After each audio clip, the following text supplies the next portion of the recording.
Welcome, dear listeners, to another captivating episode of English for Life. I am your host, and today we invite you to close your eyes, take a deep breath, and step into a world of sudden, unimaginable wealth. A world where egos are shattered, and where the cold, brilliant art of ultimate patience takes center stage. Our story begins on a Tuesday afternoon, as mundane and gray as any other. Imagine sitting at a heavy oak desk, completely surrounded by towering stacks of paperwork. The air is stale, and a cup of black coffee sits forgotten, long gone cold. Audio cue. A sudden, jarring vibration of a cell phone on a wooden desk. The phone buzzed, vibrating violently against the wood. The name flashing across the cracked screen made my stomach twist into an uncomfortable knot. My husband. Normally, dear listeners, I would have simply ignored it, letting it roll into voicemail. He had a habit of calling incessantly during my working hours, sometimes just to lazily ask what I intended to cook for dinner, or worse, to brag about some trivial, inconsequential accomplishment at his mid-level corporate job. But that day, something inexplicable compelled me to swipe the screen and answer. I pressed the phone to my ear, trying to keep my voice calm, flat, and professional. "Hello?" I asked. "Babe," he breathed into the receiver, his voice trembling with a manic, almost unhinged energy. "I just inherited $800 million. Pack your things. We're moving. Immediately." Audio cue.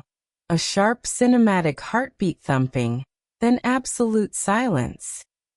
I froze. The pen slipped from my fingers, clattering onto the floor. The words echoed in my head like a surreal, out-of-tune melody. $800 million? That wasn't just a fortune, it was a small country's gross domestic product. It was a universe of limitless possibilities. Up until that exact second, our life had been remarkably ordinary. We were struggling, predictable, trapped in the monotonous cycle of bills and routine. And suddenly, in the span of 3 seconds, the universe had flipped upside down. Wait, what? My voice barely rose above a fractured whisper. "It's true," he practically shouted, the excitement bubbling over and distorting the speaker. "It's my estranged uncle. He passed away suddenly, and I am the sole uncontested heir. You have to trust me on this. Get ready.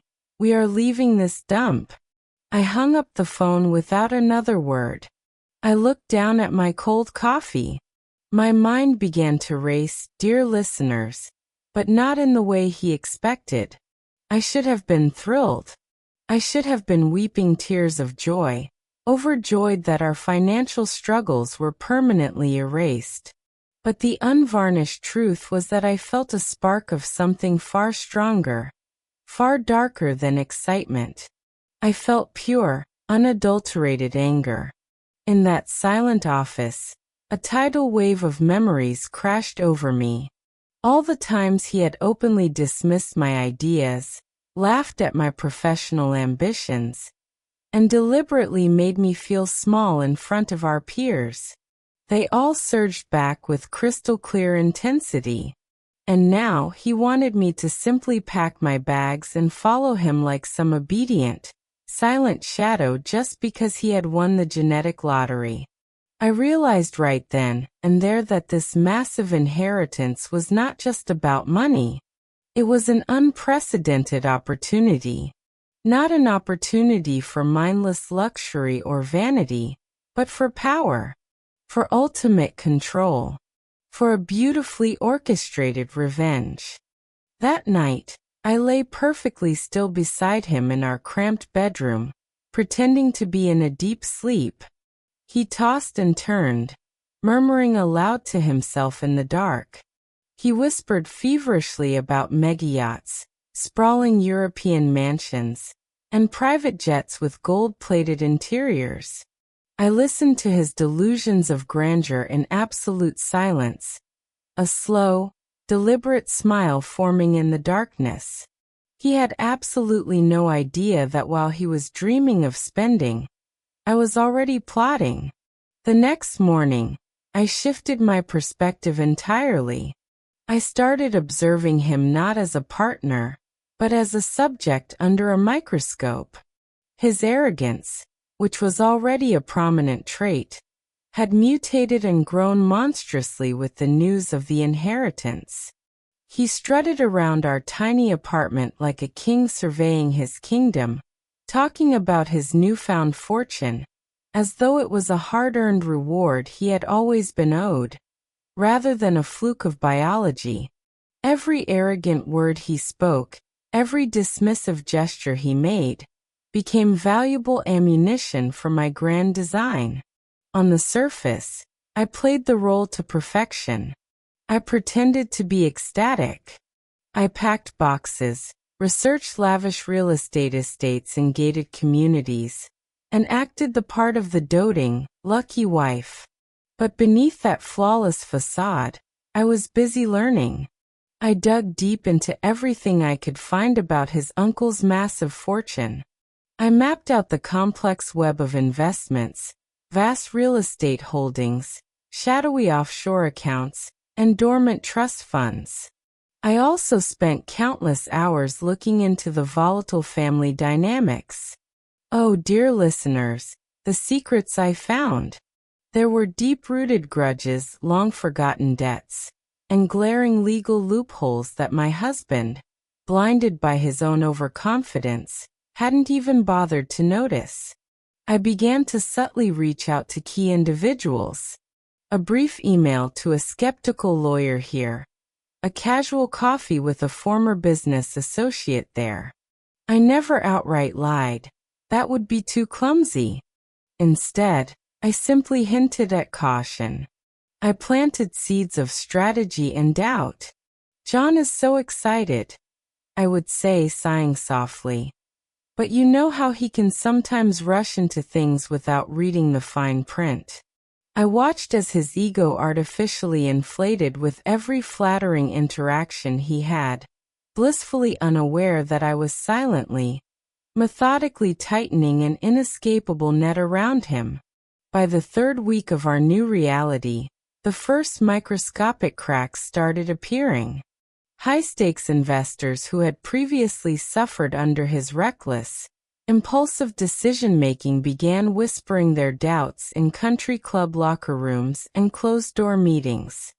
Let us transport ourselves to a glittering ballroom, dear listeners of English for Life. Then came the gala. It was the social debut of his newly acquired empire, and he insisted I attend as the ultimate accessory, determined to show off his unimaginable fortune to everyone in the city's highest social circles. The moment he stepped out of the black limousine and onto the velvet-roped red carpet, the flashbulbs erupted. I stood a half-step behind him, watching him through an entirely new lens. Stripped of his bluster, he looked incredibly vulnerable, entirely exposed, and terrifyingly dependent on the public's perception of him. As we navigated the opulent room, filled with the scent of expensive perfumes and roasted truffle, I could hear the whispers. Old money always judges new money. The elite were whispering about his past business failures, his notoriously impulsive decisions, and his lack of pedigree. He tried to plaster on a winning smile, tried to fiercely maintain the illusion of control, but the cracks in his armor were painfully visible under the blinding chandeliers. I approached him, handing him a fresh glass of champagne, my face arranged in a perfect, sympathetic mix of deep admiration and gentle concern. "You are doing amazing out there," I whispered, adjusting his perfectly tailored tuxedo lapel. "But are you absolutely sure all the offshore accounts are secure? You know how these people talk." He laughed aloud, overly boisterous laugh, brushing my hand away dismissively. Of course they are. Relax, sweetheart. Absolutely nothing can touch me now. I am invincible. I simply nodded, humbly lowering my eyes to conceal the electrifying thrill of control coursing through my veins. He was right about one thing. Nothing could touch me either. Because I was already the one holding the strings. Over the next few meticulously planned months, I escalated the operation. I discreetly reminded his greedy, estranged family members of forgotten loans the uncle had promised them. I subtly encouraged seasoned business associates to double-check their corporate accounts and scrutinize his new proposals. I even anonymously leaked tiny, untraceable hints of potential tax liabilities to the press. Just enough to make him sweat, just enough to make his inner circle question his competence. He started turning to me for guidance more and more, entirely unaware that the woman soothing his anxieties was the very architect orchestrating the chaos surrounding him. His panic was a slow, beautiful burn. It was inevitable. Every single time he called me in a state of distress, I would smile softly into the receiver, offering calm, practical, yet subtly destructive advice. Behind my flawless mask of unwavering support, I held all the aces. But the true breaking point, the masterpiece of my design, came during the most critical board meeting of his newly acquired corporate empire. Picture a sprawling boardroom with a massive mahogany table reflecting the tense faces of 20 major stakeholders. My husband stood at the head of the table, dressed in a power suit, confidently presenting his aggressively risky new investment strategy. He expected a standing ovation. He expected awe and blind compliance. Instead, the room erupted. Guided by the invisible breadcrumbs I had left for them over the past months, the board members launched a relentless offensive. Sharp, precise questions about past mismanagement, overlooked vendor contracts, and glaring logistical failures flew at him from every direction. The polite whispers of the room quickly turned into tense murmurs, and those murmurs rapidly escalated into outright, aggressive skepticism. He began to sweat profusely, his face losing its color. He stammered, flipping through his heavily manicured presentation slides, but he had no answers. Desperate, he turned to me where I sat quietly in the corner reserved for observers. He was completely panic-stricken. "What's happening?" He mouthed to me across the room, his eyes wide with terror. "Why didn't anyone tell me about these liabilities?" I smiled, a serene, gentle, and utterly innocent smile. I leaned forward slightly and said, loud enough for the closest investors to hear, "You always said you wanted me to support your aggressive visions, darling. I'm just helping you see the full picture before it's entirely too late." By the time the sun set on that disastrous day, his reputation in the financial world had irrevocably shifted from a lucky heir to a dangerous liability. Major investors pulled their funding. High-powered lawyers openly questioned the legal legitimacy of certain foundational holdings. And the vultures of his family demanded immediate financial oversight boards be put in place. He had absolutely nowhere to turn. He was emotionally and professionally cornered.